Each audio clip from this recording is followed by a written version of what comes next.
Hey, I'm Neal Ronahan from Nintendo World Report, here to talk to you about The Legend of Zelda on Wii U, or at least the footage that we saw at the Game Awards very recently.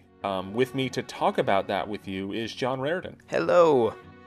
So I guess kind of the best place to start with this is looking back a little bit from what we first saw of The Legend of Zelda Wii U back at E3 2014, which granted wasn't that much, Right. but what Aonuma was talking about, Eiji Aonuma, the Zelda Uber producer, if you will. The god of Zelda. Yes, he's been in that position since, I guess, Wind Waker. Majora's Mask, I think.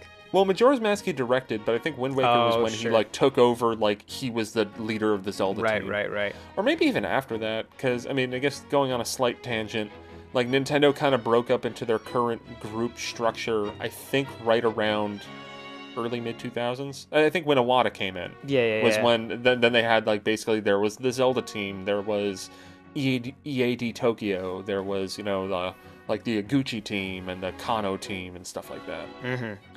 But we're actually I'll tease it. Probably in the new year we're going to be talking a whole lot about the Nintendo teams. Yes. That should be a good time.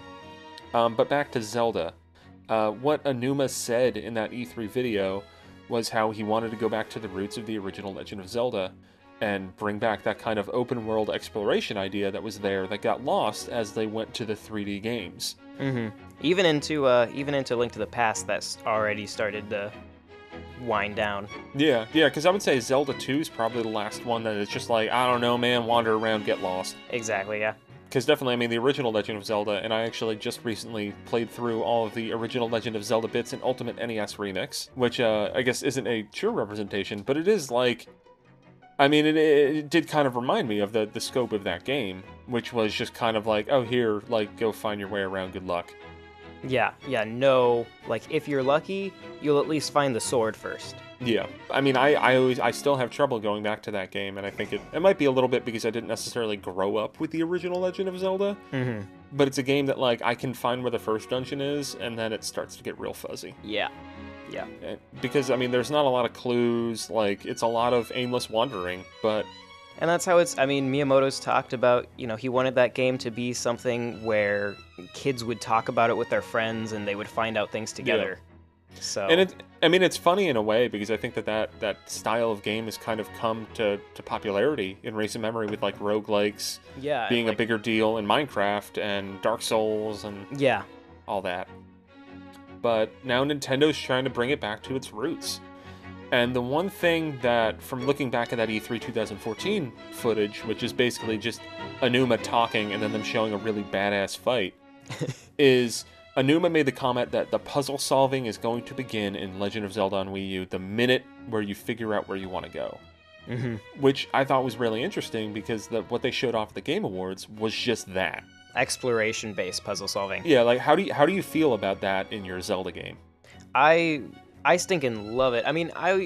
It kind of, this feels like maybe what Aonuma was trying to get to with Skyward Sword but couldn't just because of technical limitations. Because he talked a lot in that early on. He's made comments about wanting the world itself to be a puzzle. Yeah. And which, they attempted that, but I think they failed. And while I love Skyward Sword, it's I reviewed Skyward Sword and I gave it a 10 out of 10. I would give it a 10 out of 10 again. I adore that game. But in what they set out to do, they didn't execute on it totally. No. Yeah, I would say that some of that could go toward just system limitations. There's only so much you can do on the Wii. Yeah.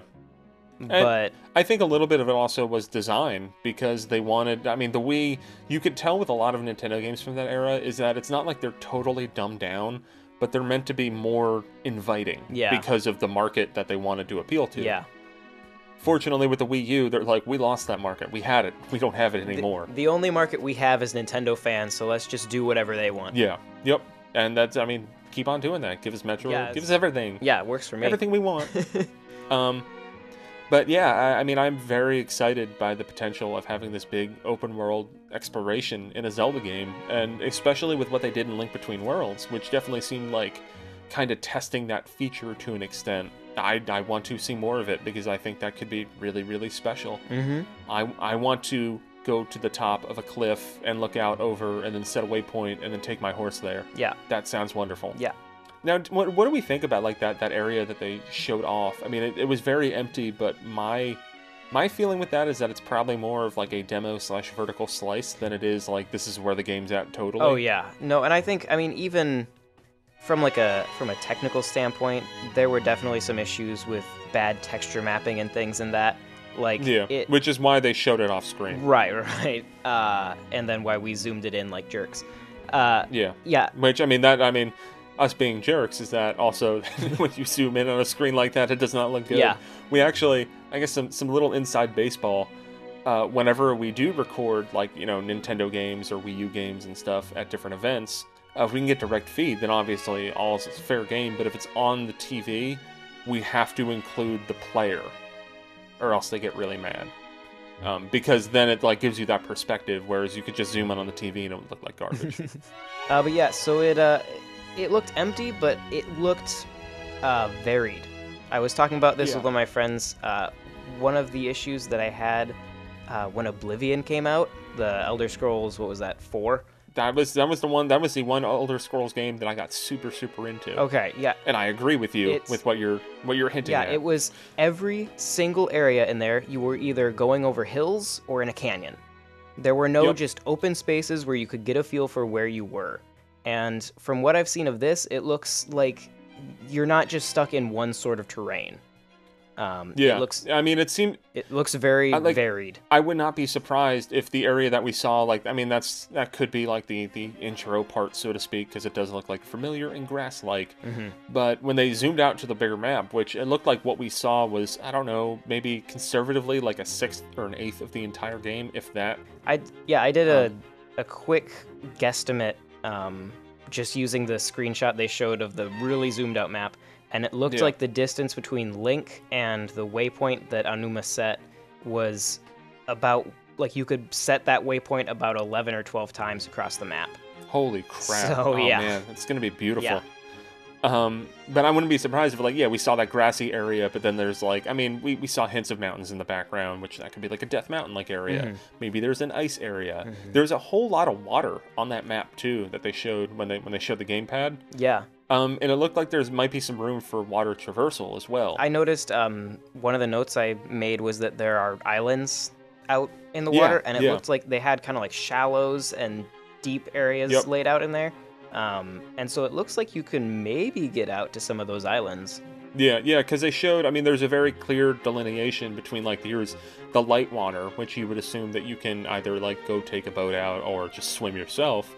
And then there's, the darker water, which that's probably just the invisible edge of the map that you can't go past. Right. But, and even inland, there's a lot of lakes and rivers all throughout, which, that could just be, you could have something like Hylia just kind of show up.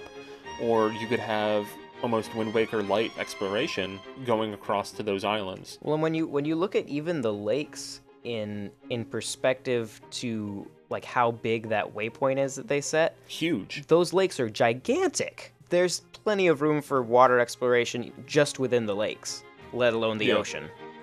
And given the series history with stuff like Hylia, and any other time you used iron boots, you could there could be a dungeon in there. And there will, and it will be annoying. Yep, probably. That's the way water dungeons work. Yep. Some other stuff that we saw, the sailcloth showed up, which that was in Skyward Sword. It's also kind of in Wind Waker, although I guess it's the lead. Do you buy into the whole Legend of Zelda timeline at all? I'm not up to date onto where this is supposed to be rumored to take place. Yeah, they haven't said anything. There's just been some speculation now since Link seems to have the sailcloth. Somebody pointed out that maybe it takes place, maybe it's a direct sequel to Skyward Sword. And the reason the world is so barren is because they haven't settled in it completely yet. Yeah, I think I've heard what the Zelda timeline people refer to as the Age of Prosperity.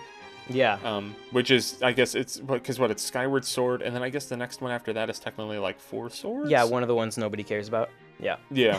Just stick it in there somewhere. It's the Vati line. Yeah. Is before then we go to the three splits, at least according to the official Nintendo timeline. Yeah. But I think maybe not a direct sequel to Skyward Sword, but like kind of the next major game, the next major adventure after that. Because Skyward Sword does end, for anyone who hasn't played that yet. Spoilers. It does end kind of like, okay, now we're going to this new world and we're gonna figure out what to do. Yeah. And I don't think we'll necessarily pick up being like, I don't know what to do, but it'll be like, hey, we tried to figure out what to do, here's our attempt, now here's evil. And whether it's demise, or maybe we'll see, I don't know, some kind of rebirth of Ganondorf or something, or I guess pre-birth, because technically Ganondorf wouldn't be around yet, but he's demise. Demise Ganondorf, it's all one. It's the incarnation of evil or whatever. It's, Some new incarnation of evil will likely show up and wreak havoc. Some of the villains that we saw, I mean, we just saw, it looked like moblins or bokoblins, I forget. Yeah. It's almost like it depends on the specific design. Yeah. I think bokoblins might be the official name. I think those are the small, impish ones, yeah. Yeah, and I'm cool with that. I mean, the combat, we didn't see too much of what it would be outside of being on a horse. Right. But it seems like that's what they're playing up a lot. I mean, even we saw the cool hopping off the horse and shooting the bow and arrow in midair. Who would have guessed that that early E3 footage of him shooting the arrow in slow motion was actually a complete giveaway of some of the combat? No, I mean, I was going back and watching that E3 2014 footage and being like, they just laid it all out. Yeah. Like, the Game Awards, nothing in the Game Awards trailer was really like anything groundbreaking, because we already saw it. We just didn't realize that they were telling us that, Although the one thing that they haven't really, I guess, answered is when Link does do the cool launch off the horse and firing at that badass enemy in the E3 footage, like the arrow kind of does something weird where like the head of it like becomes like a light arrow or something. I don't know. Yeah. But maybe the kind of hook of this will be something to do with maybe a bigger focus on the bow and arrow. Maybe there's some kind of legendary arrow. I don't know. Or like some sort of customization you can do, like upgrades that you can buy and. Yeah. And that seems to be in line with what we've seen in recent Zelda games, the whole idea of upgrading your enemy or your weapons and items. Speaking of a little bit of weird customization and things, this is the only Zelda trailer that we've seen where they stinkin' just refuse to show Link in a green tunic. Yeah, which I thought was weird. Yeah, he's wearing the blue thing again. And I kind of wonder if maybe they're just gonna. I don't think they would abandon it completely, but I wonder. Maybe a large portion of this game takes place without it, or maybe he can wear other things or something like that, or yeah. I mean, so far they've been pretty consistent in showing that blue outfit that he's wearing. And I'm pretty sure it's a he as well. I know there was all that stuff at E3, which I think was just a lot of like mistranslation / not like Anuma kind of making like being like, I don't know, we haven't said either way, and people being like, it's a girl. Right, yeah, I think Anuma was just kind of trying to make a joke and everybody took it extremely seriously. Yeah, I mean, that was also the same E3 where Ubisoft said they couldn't animate women. Dude, it's hard. I'm telling you. It's tough. Them curves, like, it's weird. But it seems like the Link in this game will be a male. But yeah, the whole green tunic thing is a little weird. But it could also be like they want to hold that reveal for later on or something. The first big real trailer. Yeah, which I assume might not. Well, I don't know. It has to be at E3 this year. Yeah, I mean, like it'll definitely be at E3, but will we see anything before then? Is the bigger question. And I wouldn't be surprised if we see something. I mean, who would have thought they would have shown it off now? Right. I mean, if they were gonna show something, I would think they would show it probably before Christmas to try and get any extra Wii U sales they can. I mean, which they did. Sure, yeah. I'm just thinking. Yeah, I'm just thinking any additional trailers. I don't see them doing before E3 because what do they have to gain from it? Yeah, I wouldn't be surprised if there was like maybe there's a direct in February or March. Yeah. Where they talk a little bit more about it. Maybe there's not a full trailer, or maybe our Land Majora's Mask's launch too. Yeah, and I mean they'll probably because the new 3DS will probably be coming out sometime in the first half of next year. So it could be March 13th alongside Codename Steam. Who knows? Maybe, yeah.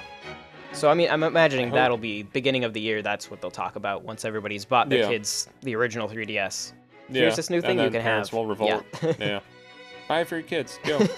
So I'm trying to think of anything else from the trailer. I mean, we did hear Miyamoto talk about how there's fruit, insects in the world and fruits on trees that you can apparently eat the fruit. I guess that's cool. And the insects, I imagine that will be, a collectible thing like we've seen in past games. He did talk, and maybe I'm reading way too much into this, but that's the whole point of doing trailer analysis. Exactly. So when they were going through that area with the trees, the way he said there was fruit growing here last time. Yeah. And so I sort of wonder if maybe there's some sort of like seasonal rotation or something going on. Like, well, there's also, I mean, there is a day-night cycle. Definitely, yeah. Because I made the comment about like, oh, it's sunset. Mm-hmm. Yeah, and then in the other, when they were going across the field, it looked like noon. Like it was very, very bright.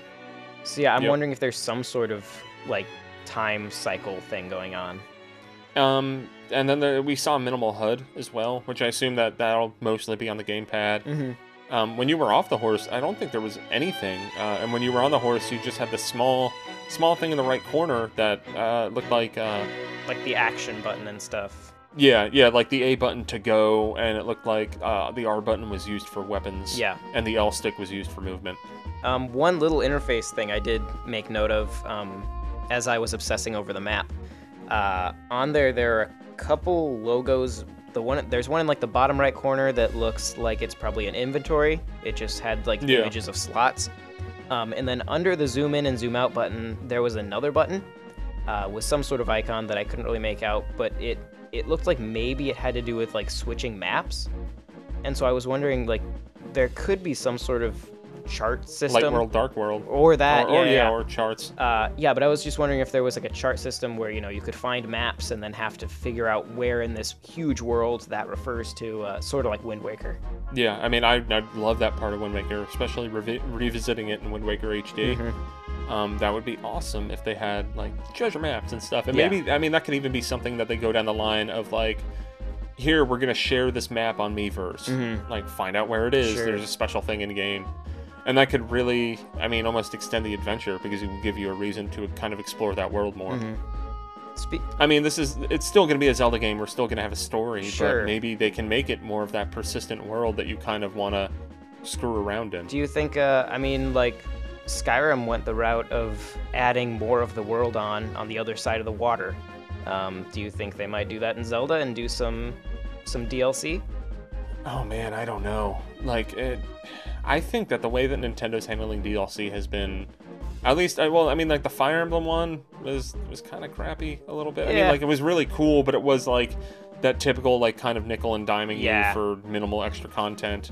But what they've been doing with like Mario Kart and Hyrule Warriors and even Smash Brothers. Well, and New Super Luigi U. Yeah. I mean, it seems like how they're doing DLC is kind of amazing. Yeah, they're giving you a lot of bang for your buck. Yeah. I mean, even Luigi U, I think, what was it, $20 if you already had New Super Mario Brothers U? Yeah. But you're getting an entire new adventure. Yeah, it's like a whole new game. I think it would really behoove them, and it seems like the way that they're trying to carry their minimal lineup, because, I mean, they don't have third-party support at this point. Mm-hmm.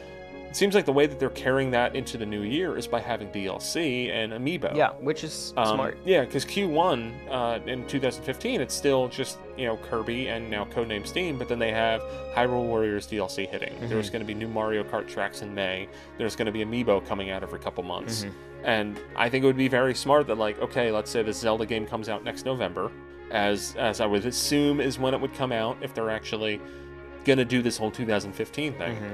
Mm-hmm. Maybe we'll see, like, here's, like, another island to explore, like a DLC pack coming out in May. Yeah, that would be a good way to deal with, them, since they don't have that third-party support, finding smaller ways to not make entirely new games, but to make the games they have last a lot longer. Yeah. And, I mean, I guess other stuff with the Zelda Wii U footage that we've been looking at, Miyamoto made a comment during it about how, it looks like you're near a dungeon. Yes. Where there was like these two like rock outcroppings that looked like they had some kind of design on them that you can't really see because it's crap quality. But it looks like they're building off of the concept in Skyward Sword, which I adored, where, the dungeon doesn't just begin when you get into the dungeon, like there's like the dungeon begins when you get to the area. Yeah. Which was something that I thought was one of the strongest parts of Skyward Sword because it just kind of made everything very cohesive. Mm-hmm. To the point where, like, I just remember that pirate ship dungeon that you went on. Like, I didn't realize it was a full-fledged dungeon until I was halfway through it and got a boss key. And it was like, oh, wait. I've been in a dungeon this whole time, yeah. Yeah, everything just flowed so organically. Yeah. And I really hope they continue that. Like, just kind of exploring the world and get lost in it, and then, oh, I'm fighting a final boss, and I got a weapon and a piece of whatever mystical thing I'm looking to collect. Yeah.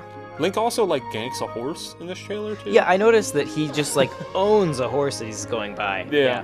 Which, like, it's the kind of thing, like, maybe it's like that Uncharted 4 footage that came out, where, like, during it just... clipping just broke, and Nathan Drake fell through the map. Maybe that was just this, but it's like, that was live gameplay. Yeah. This was a pre-recorded thing. Maybe Enuma just has a really sick sense of humor. Yeah. Maybe Enuma's just like, we have Epona in the game, but I really hate horses. Yeah. Well, after having to program their AI for, I'm sure, a very long time, he probably does hate horses.